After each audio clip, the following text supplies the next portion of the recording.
I feel really good about myself because I haven't been to the gym in a couple of days, and I'll be frank with you. I felt really really tired. Um, the last couple of days, I only had enough energy to go out do errands, and the rest of the time I spent sleeping. I don't know what's going on with me. Maybe my body just needs to catch up on sleep or something.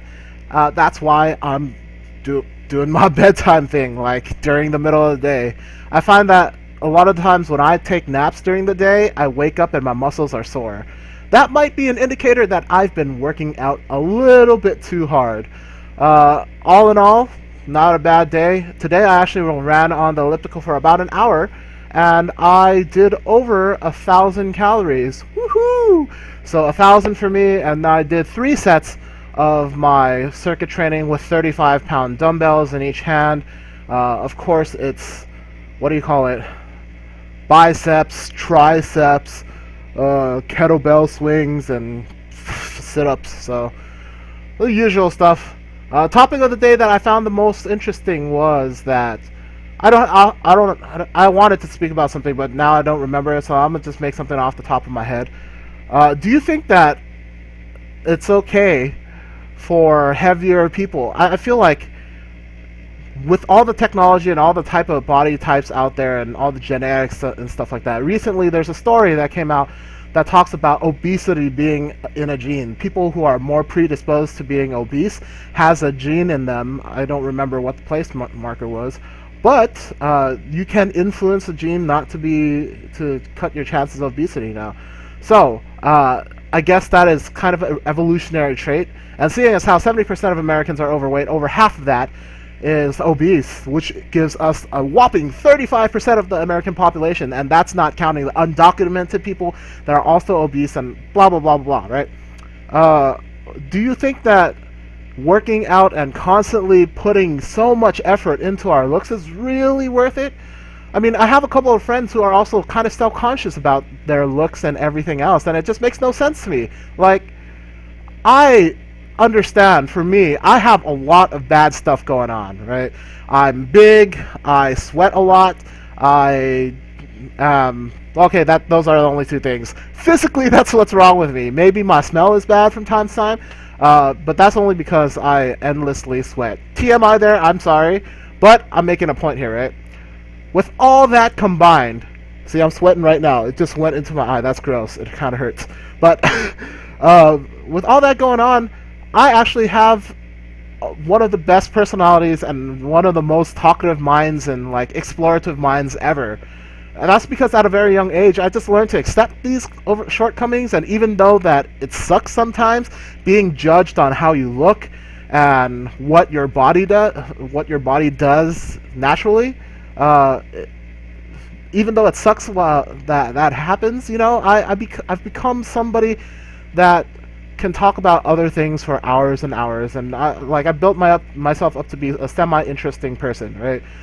It's not all interesting. Not all the stuff that I'm going to talk about is going to be like, oh my god, it's so great, I have to talk to this guy more about it.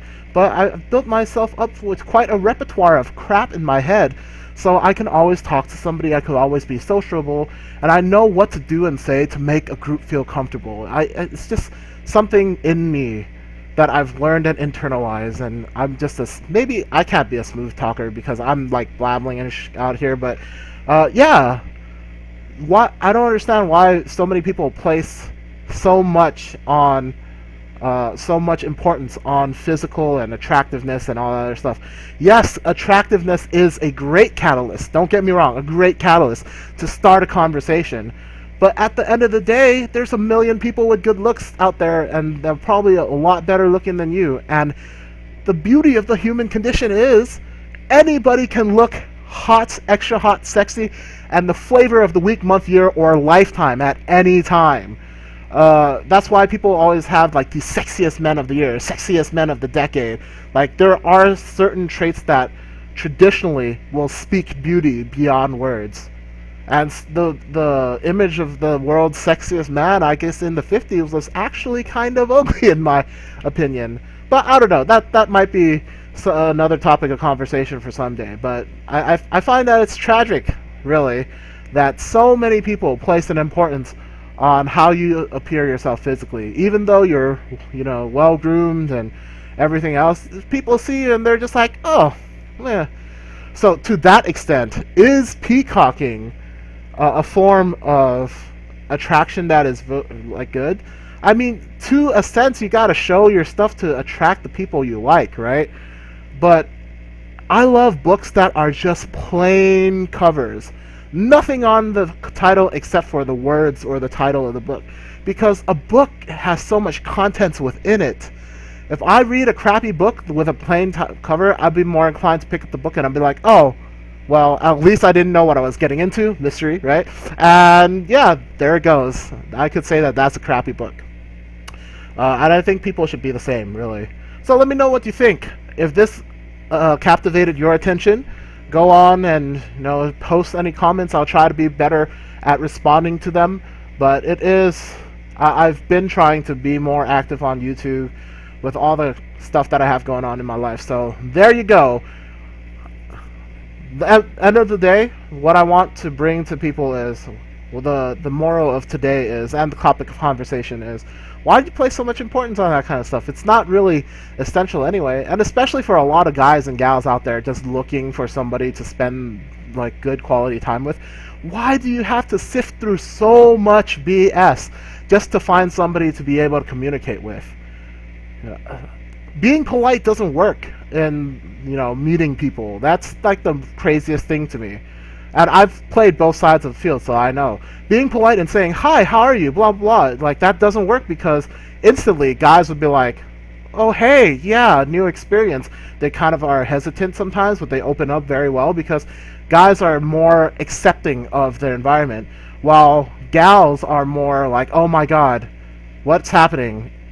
Why is he talking to me? I sense danger. So girls have spider senses while guys are like, I'm gonna step into this minefield. I don't know. Prime example of this is somebody came up to me because I had my favorite shirt on, Panda with Sriracha eating bamboo.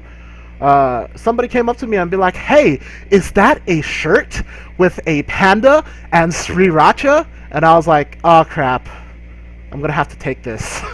Like, it's not even I'm gonna have to take this call, I'm gonna have to take this whole time out and talk to this person because his approach was like, yo, I'm confronting you about something that you have. So I'm like, oh crap. All in all, that's why I say like people are worth 5, 10 seconds, 15 seconds of your time. A lot of people I know would just like make no eye contact and GTFO. So for all of you that need to learn that skill, yeah. But for any other people who like to try to help out and stuff like that, there's got to be a way to like sift past all this. It's just crazy to me that you have to just talk to people like you already know them instead of saying hi, hello, and having like the polite conversation that you have to have. For me, that doesn't work. But hey, who knows? Let me know what you think about that, and I'll be back with a lot more health and fitness and personal blah blah blah vlogs from now. I don't even know what to call this right now, so I'm just gonna put this classy title right here in front of my face. Alright, see y'all later.